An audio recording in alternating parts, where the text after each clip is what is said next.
All right, so let's get straight into it. It's 2020 and you have an iPhone 5S. How does that perform? Now, before you answer that, let me tell you that even I own an iPhone 5S. Albeit that is not my daily driver because I use the iPhone 11 Pro Max, but I do own the iPhone 5S. And in my humble opinion, the iPhone 5S, surprisingly, for its time and its age, performs really well, even in 2020. Okay, now straight off, before you guys start trolling me in the comments, I'm not even comparing the iPhone 5S to even Android mid-rangers in 2020. I know, they've got faster refresh rates, they've got better cameras, they've got a host of features which the iPhone 5S does not have. But that's not the point. The point is, there are many people out there, and I mean many, who still use an iPhone 5 or an iPhone 5S to this day. And those people will swear by the fact that the iPhone 5S gets their job done.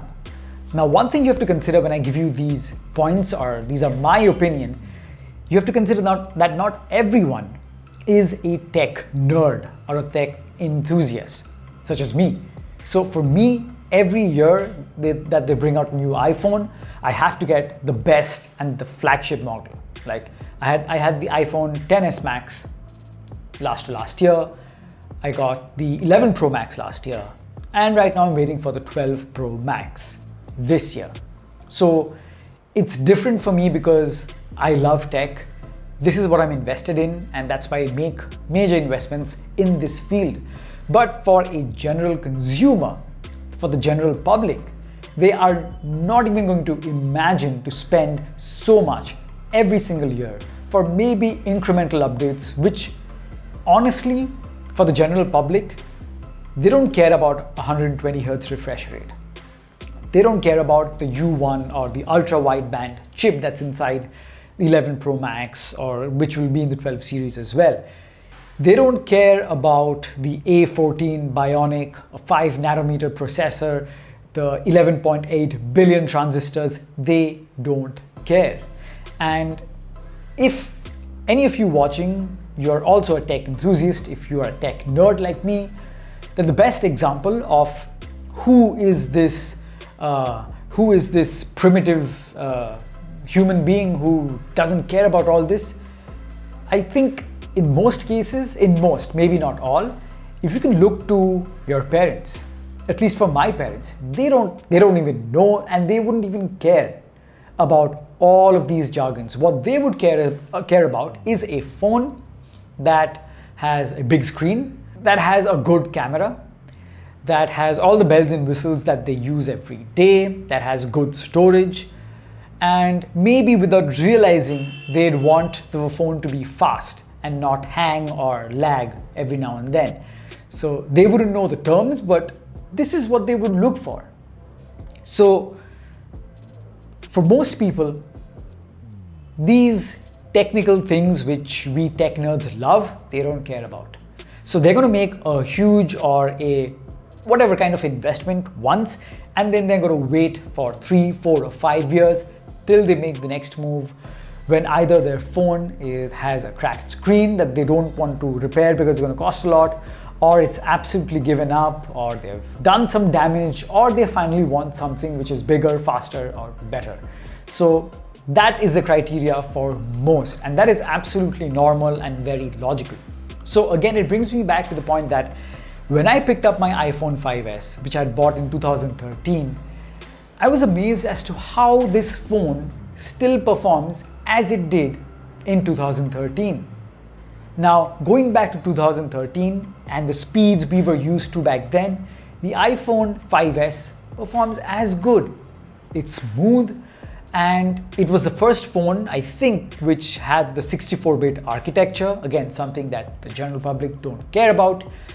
It was the first phone which had a fingerprint scanner, aka Touch ID, a whole new level of security.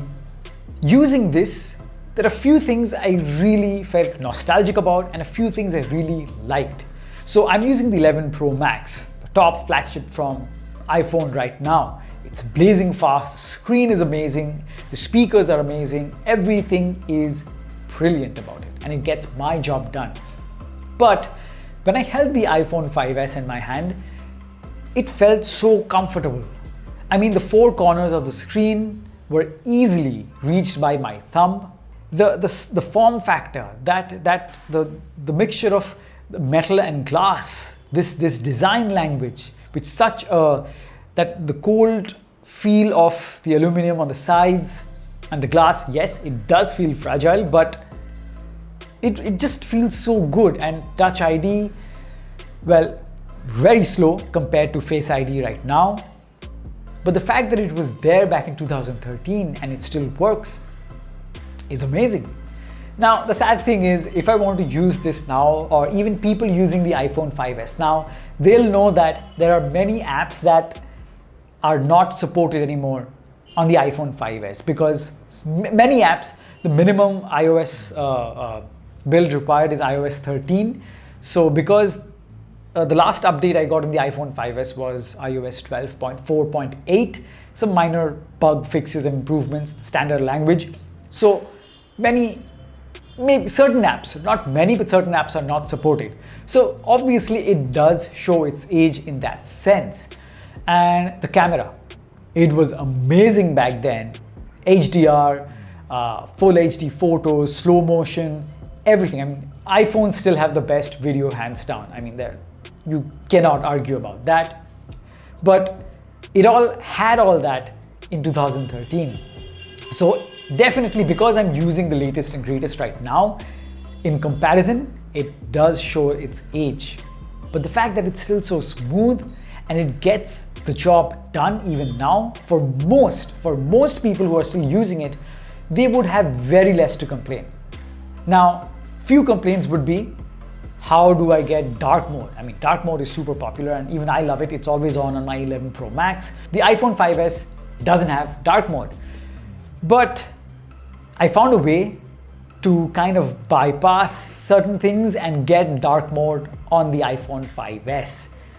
So if you haven't seen that video, I made a video, I think quite some time back. So I'll link that video in the description below. Check it out if you want to learn how to get dark mode on your iPhone 5S. It's not really dark mode, it's a workaround. So don't troll me for that, but it's at least something that is the closest to dark mode you can get on your iPhone 5S. And I also made a video as to how you can get dark mode in WhatsApp on your iPhone 5S. So I'll link both these videos in the description below. Make sure you check them out. It might help you if you're still going to hold on to the iPhone 5S for another year or so. But what would be the best shift for you if you want to make an upgrade now? You've had the iPhone 5S for 7 years. I'm considering that you got it in 2013 or whenever. So now it's an old phone. It's great, but it's old. And now you want something that has the best camera, that has the best screen, that has the best processor, and something, and even if you don't care about all that, you want to invest finally in another iPhone that is again going to take you for the next 4, 5, or 6 years with great updates and again stand the test of time. Then, for you people who love the form factor, the small, compact form factor of the iPhone 5S with its squared off edges, well then your next best bet is definitely, without a doubt, the iPhone 12 mini. So for most of you who've been following the leaks, you know that supposedly 4 iPhones coming this year. The iPhone 12 mini, which is going to be the 5.4-inch iPhone, the smallest of the lot. Then it's going to be the iPhone 12, just iPhone 12, 6.1-inch. Then 2 Pro models, the 6.1-inch iPhone 12 Pro and the 6.7-inch iPhone 12 Pro Max, the best of the best. All 4 are going to have OLED screens. All 4 will have the A14 Bionic. It's going to be amazing. So I'm pretty sure that the iPhone 12 mini followed by the iPhone 12 are going to be the best selling iPhones this year and probably leading up to the next iPhone. So for anyone looking to get something similar to the iPhone 5S, it's going to be the iPhone 12 mini. It's going to be the cheapest of the 4 iPhones this year, but it's going to be beastly performance, amazing screen, And I mean, for anyone going from the iPhone 5S to the iPhone 12, 7 years, 7 iterations ahead, it's going to be a huge jump. And you're again going to be satisfied for the next 5-6 years to come, if that's how long you want to hold on to it. So that's what I think. So to my general viewers out there, not the tech nerds, for you, this is my advice. This is the same advice I would give to my parents as well, to any of my family members who are definitely far from the nitty-gritty of tech, who just want a phone that does what they want. It needs to have WhatsApp, it needs to have a good camera, a big screen, good memory, and unknowingly they want a phone that is fast, because each time something lags in their Android phones, okay, I'm not attacking Android. I was an avid Android user before I made the shift, but come on, it does lag sometimes. I'm not talking about the flagships, but mid-rangers do. So for them, when it lags, they're like, what's happening? Why did it stop? So the thing is, the processor can't keep up, or the memory is low, or something or the other happens. And that is when I'm like, get an iPhone. Because the iPhone 5S still works smooth with whatever I'm using. I think I was testing it for the last 1 week or so when I picked it up from the shelf, wiped off the dust and was using it.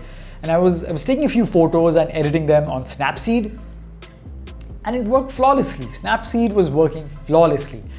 And it just goes to show how good the processor holds up for years to come. Anyway, I'm going to repeat myself again. So guys, that's been it. The iPhone 5S still works amazing in 2020. But if you want to make the shift, hands down, the iPhone 12 mini or the 5.4-inch iPhone is going to be the best bet for you for years to come, and you're not going to be disappointed. Anyway, that's been my rambling. I hope I've bored you enough, and I've bored you enough for you to subscribe to my channel and hit the like button. And if you enjoy content like this every now and then, please subscribe, and I'll catch you guys in the next one. Cheers.